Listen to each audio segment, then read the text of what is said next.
check, test. Announce yourself by outlet and name. Hey guys, Murtz Jaffer from Inside Pulse. Congrats. Hello. This question is to you both. Do you feel like Blake having 3 artists in the finale sort of worked against him, like his fan base sort of cut into each other? I think that might have been in play. I know that he was really pushing guys, so I didn't know how it would work out. And I mean, you just never know. I honestly have been so surprised by a lot of things during this, so I really didn't. I had no idea how it was going to turn out. Yeah, I mean, Blake's fan base is very strong, and the country fan base that watches The Voice is very strong, and they've been voting a lot and supporting a lot of his artists, and there was a lot of great competition. I really thought the finale yesterday was fantastic. A lot of really great performances by all 4 artists. But I did think it probably gave us a little bit of advantage to stand out from the crowd, be the only woman, the only non-country artist. And With a first-time coach, too, right? Well, that didn't hurt, I guess, or it could have hurt. Who knows? But when you have Maelyn on your team, like, she's supposed to win The Voice. Like, her voice is supposed to win The Voice. That's why it's called The Voice. Wow. Oh, well, wow. This question is for both of you. My name's Marissa Cleel, and I'm with The Buzz, New Music Buzz. But you guys, did you hit it off instantly? Because both of you have such powerful, soulful voices. Did you guys have immediate chemistry? Yeah. I thought we did. Absolutely. I think that, I knew going into it how much I respected him as an artist. So I went in with very professional mindset, and he's so relaxed and easy to talk to. I think he could be friends with anybody. But I think also, as far as working on music together, we were right eye to eye. I just love her work ethic, her attention to detail, her she goes into every song with an actual strategy and a plan for how to execute the song, and she has the wherewithal to be able to actually do it. And it makes it very, very easy for a coach. I can give her a few notes, but she would be good no matter who was her coach because she has that level of excellence already in her. And you've been so busy, but have you had a second to think, what is ahead, what lies ahead? I've been trying to take this whole process one step at a time because there was so much unknown.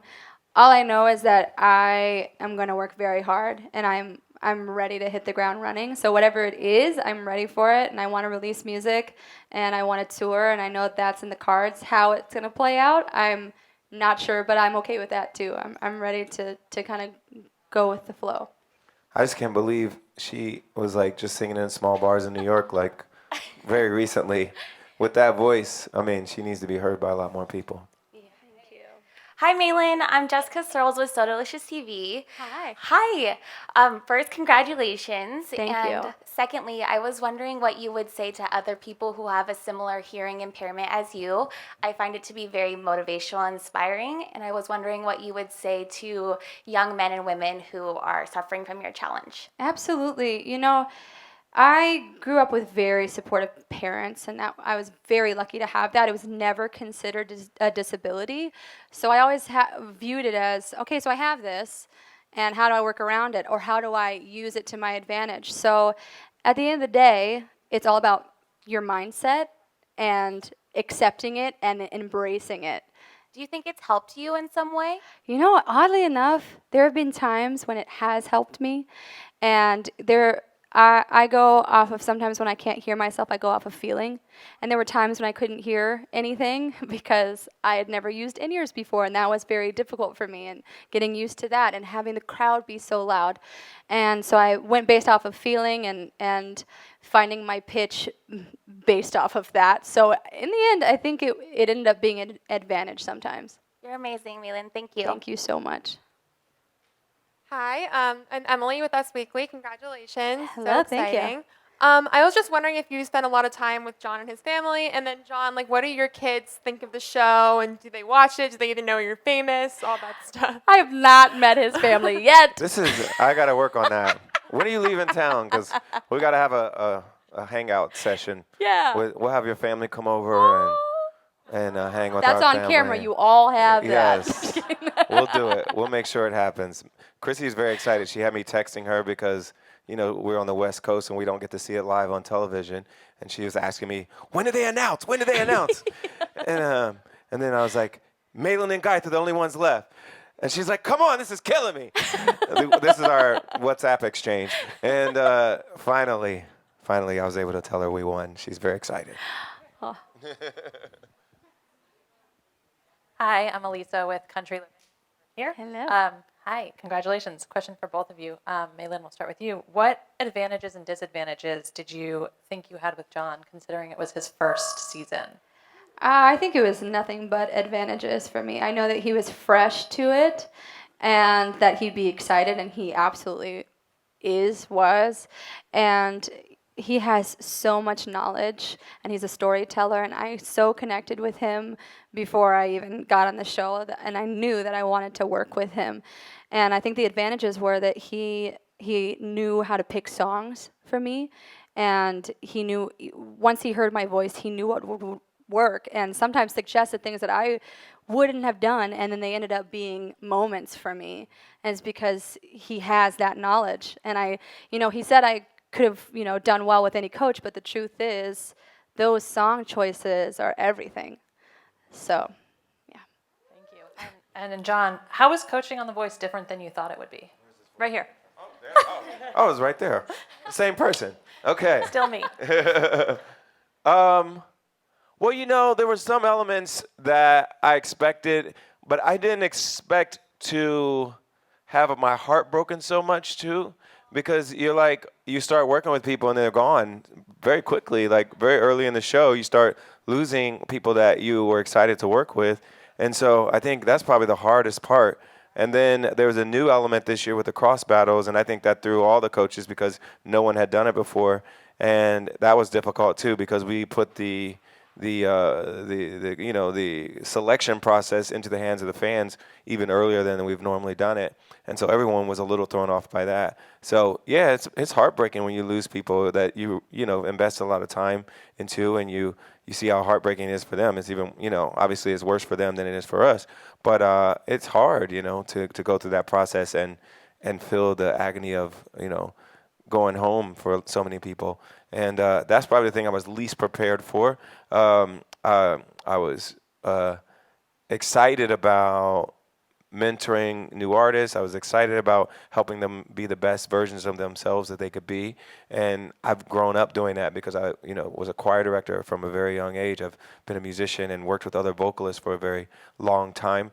And so that was the easiest part. It was just fun and natural for me to do. Hi, Russ Weekland, Hollywood Life in the Middle. John, how can we make her the second VGOT?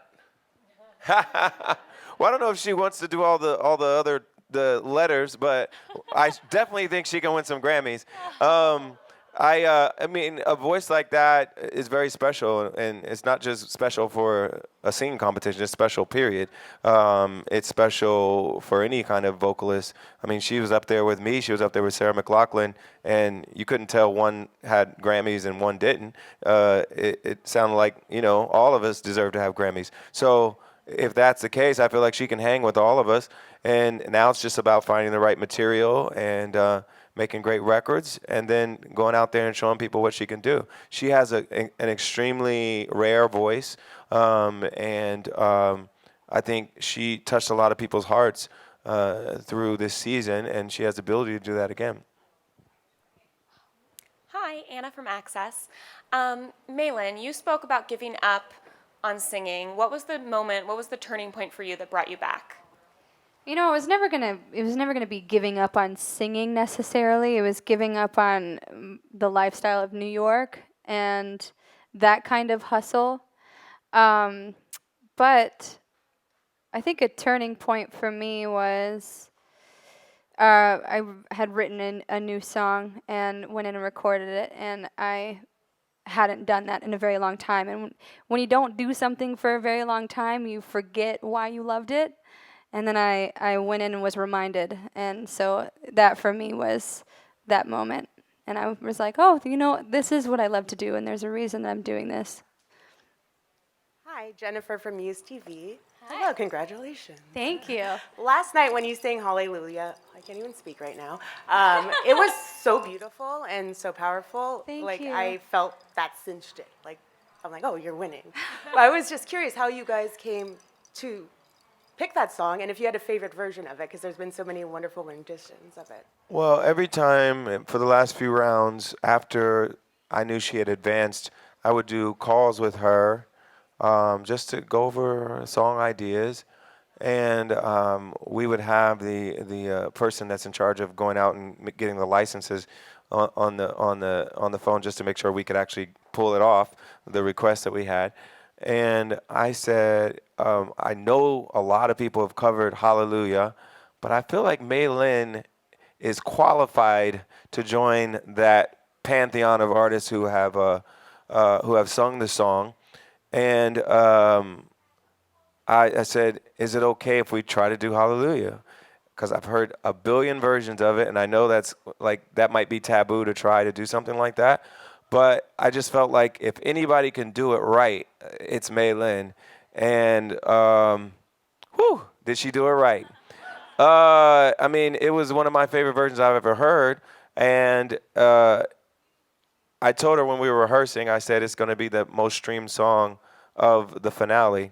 And it was #1 on the charts last night for all night and through the morning. And so, yes, I was right about that. As he has been. Hi, Rick Hollywood, First Look Futures. Right here, I just wanted to tell you both congratulations. Thank you. And Maelyn, so you talked about how you weren't sure if there were certain songs that you could do. Can you name one? Certain songs what do you mean by that? That he picked for you where you were like, I wasn't sure. It was Stay. He picked Stay for me, and I was like, I don't know. But he said, no, you can do it. And you know what I love about that is that I love to accept challenges. I love to rise above my insecurities and prove to myself that I can do it. So that for me was a great moment for me as an artist, learning experience. Back here? Yes. Hey, Carlo Hello. from E! News. This is a direct quote from Blake Shelton yesterday. Uh-oh. I like John, but he can kiss my ass because this is a competition. What do you have to say back to that now that you've won? Oh, Blake. You know, I really love Blake, and I've really enjoyed getting to know him this year. He's a very arrogant bastard, but I had this feeling that he was going to be the one kissing someone's ass after the show, and I was right once again. He's waiting. We have time for 2 more questions. Hi, it's Belinda from TV Music Network. I want to ask the both of you, your original song was in the top 5. Can you guys talk about selecting the song and the process recording it? Absolutely. So that was actually, they sent me a few songs, and this singer-songwriter, Haley Warner, had a couple songs, and it was funny because there were 5 in there, and the 2 that she sent, I was like, it's one of those, because she's just, I connect with how she writes. And with that song, I had never collaborated or written with other people. I'm a songwriter myself, and this felt like an experience for me. No one's ever been like, sing my song. So I was like, you know what? This is my time to take advantage of that. So I went for that, and I'm so glad that I did, because that song, I feel like I could have written it because it was very relevant to my relationship currently, and it sat really well in my voice, and I really felt it. And she is a cool chick, and she ended up showing up to my recording, which was so cool. She came in, and she was very hands-on, and I got to record it with the guys who wrote it and originally engineered it. So it was a really awesome experience. I just had to approve it. They sent it to me. They was like, Maelyn likes this song. Do you like it? I was like, oh, yeah, she'll sound really great doing this. And she nailed it. It was also a little different from the stuff that I had done. So it was nice to change it up a little bit. Yeah, I think the tempo was good for her to change up, and it worked. I mean, and Guy did this too, to get an original song in the top 10 on iTunes is a challenge, because people kind of flock to things that are more familiar a lot of times, and for the original songs to do so well, I thought was a testament to their delivery of the songs, and also to Gaita as a writer to get his song in the top 10. That's pretty, pretty awesome thing. There are a lot of, people that have been writing for a long time that haven't had that happen to them, and so it's pretty incredible. Last question. Hi, John. Hi, Maelyn. I'm Chanel for the New Music Buzz. And John, I want to know, what did you learn about yourself through this whole process as a judge to better yourself as an artist, being on like the other side? Oh, that's an interesting question. As an artist, I think it helps you think about song selection. I mean, that's something that we, that's what we do for a living, but I think this gives you another perspective when you think about song selection and writing and collaborating with other writers and just thinking about the kinds of songs that really have impact with people.